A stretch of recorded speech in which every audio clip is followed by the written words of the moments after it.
ভেজাল সার বিক্রির অভিযোগ তুলে রাজগঞ্জের বেলাকোবার কিষাণ মান্ডিতে সহ কৃষি আধিকারিকের দপ্তরের সামনে বিক্ষোভ দেখালো ভারতীয় জনতা পার্টির কিষাণ মোর্চা।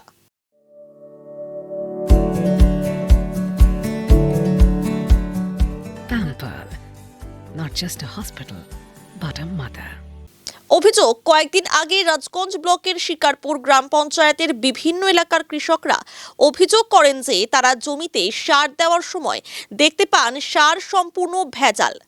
চাষের জমিতে যে সার ব্যবহার করা হয়েছে সেই সার জলে ভেসে উঠছে। বিষয়টি কৃষি আধিকারিকদের জানানো হলেও এখনো পর্যন্ত প্রশাসনের পক্ষ থেকে কোনো পদক্ষেপ নেওয়া হয়নি বলে অভিযোগ করেন তারা।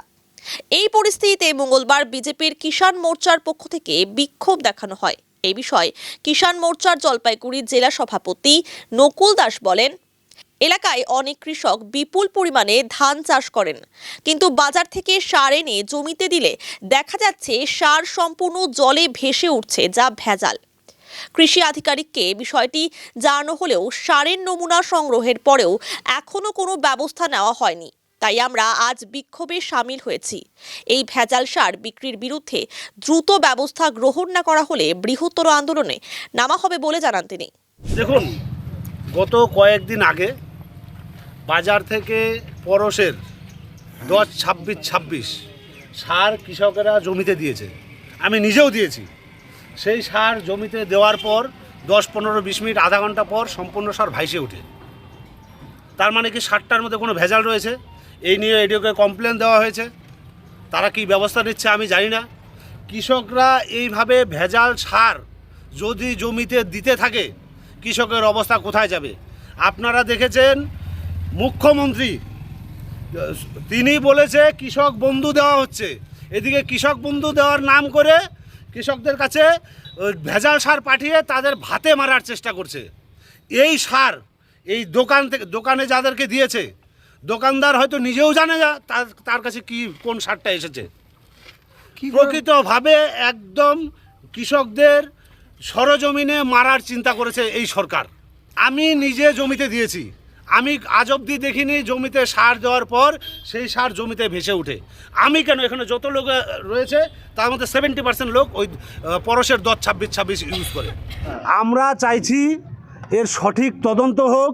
সবার আগে ওই কালোবাজারের ডিলারদের ধরা হোক, যাদের কাছে এই কাটমানি করে, যাদের কাছে যারা সিন্ডিকেট বাজি করে ডুপ্লিকেট সার মার্কেটে পাঠাচ্ছে। কৃষি দপ্তরকে আমরা কমপ্লেন কপি দিয়েছি, তারা কি করছে না করছে এখন তাদের ব্যাপার। আমার দীর্ঘ বিশ্বাস যে তৃণমূলের চাপে যেই সার তারা পরীক্ষা করার জন্য নিয়ে গেছে, তৃণমূলের নেতা ক্যাডারদের চাপে সেই সার যদি ভেজালও থাকে, সেই সারের তারা অরিজিনাল রিপোর্ট বের করে বলবে সারের মধ্যে কোনো ডুপ্লিকেট নাই। কারণ এই সারের থেকে তৃণমূলের নেতা ভাই ভাইস্তা এমনকি দিদিমণি পর্যন্তও টাকা পৌঁছায়। বিশাল বড় ক্ষতি। আপনি মাঠে গিয়ে দেখেন জমিতে ধানের অবস্থা কী হয়ে আছে। আজকে 15 দিন 20 দিন 22 দিন হচ্ছে জমিতে সার দিয়ে আছে, সেই ধানের কোনো গ্রোথ নেই। চা বাগানগুলো দেখেন 10-26 পরশের দেওয়ার পরে যেরকম চা গাছ আজকে 45 দিন হয়ে গেছে, অনেকে চা গাছের তার পাতা কাটছে, তার কাছে খুশি নেই, গাছে ফলন নেই, গাছে পাতা নেই। আমাদের এখানে আমরা রাজগঞ্জে দেখতে পেলাম, শিকারপুর অঞ্চলে, সারা জলপাইগুড়িতে এই ভেজাল সার চলছে। এবং এর সাথে বড় বড় তাবর তৃণমূলের রাঘব বোয়াল এবং বড় বড় অফিসার যুক্ত রয়েছে আমার যতটুকু মনে হয়। আমাদের দাবি সারের যে ডিলার, যেখান থেকে সার বের হয়ে আসছে, সেই ডিলারদের আগে গলাটা চিপে ধরা হোক, যদি সত্যিটা বের করতে হয়। না, আমরা এরপরেও যদি কোনো কাজ না হয় আমরা লাস্ট ডিডি অফিস পর্যন্ত দেখব। ডিডি অফিস ঘেরাবার আমাদের পরিকল্পনা রয়েছে। তারপরে কত দূর যেতে হয় সেটা আমরা দেখব। আমাদের এমপিরা রয়েছে, আমাদের এমএলএরা রয়েছে, প্রয়োজনে আমরা অনেক দূর অবধি পৌঁছাবো।